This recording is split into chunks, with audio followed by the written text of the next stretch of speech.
تجارت میں ایک شخص پیسہ لگاتا ہے اور دوسرا شخص محنت کر کے مال کماتا ہے اور پھر دو حصوں میں اس کو تقسیم کر لیتا ہے۔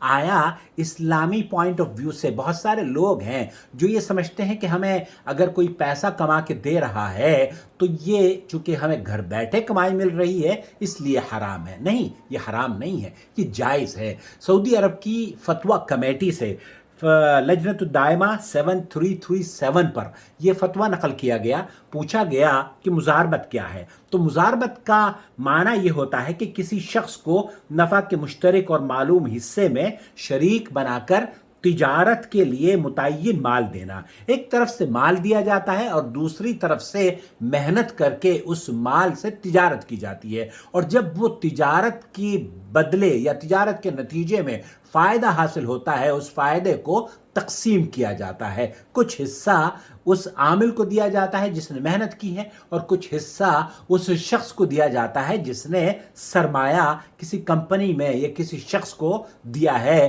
تجارت کے لیے۔ اس اصول کو اسلامک پوائنٹ آف ویو سے مزاربت کا اصول کہتے ہیں۔ یہ مزاربت کے اصولوں پر مبنی تجارت ہوا کرتی ہے جو کہ جائز ہے۔ آپ گھر بیٹھے بھی اگر کسی کمپنی یا کسی شخص سے کسی معاہدے کے تحت اسے پیسے دے کر انکم حاصل کر رہے ہیں تو یہ جائز ہے۔ میری دعا ہے کہ اللہ رب العالمین ایسے لوگوں کی تجارت میں جو کہ مزاربت کے اصولوں پر ہے اور اخلاص اور الہیت سے اپنی اپنی ذمہ داریاں انجام دے رہے ہیں، اللہ تعالیٰ ان کے مالوں میں برکت عطا فرمائے اور انہیں خسارے سے محفوظ فرمائے۔ آپ کا بھائی محمد عاقل، جدہ سے۔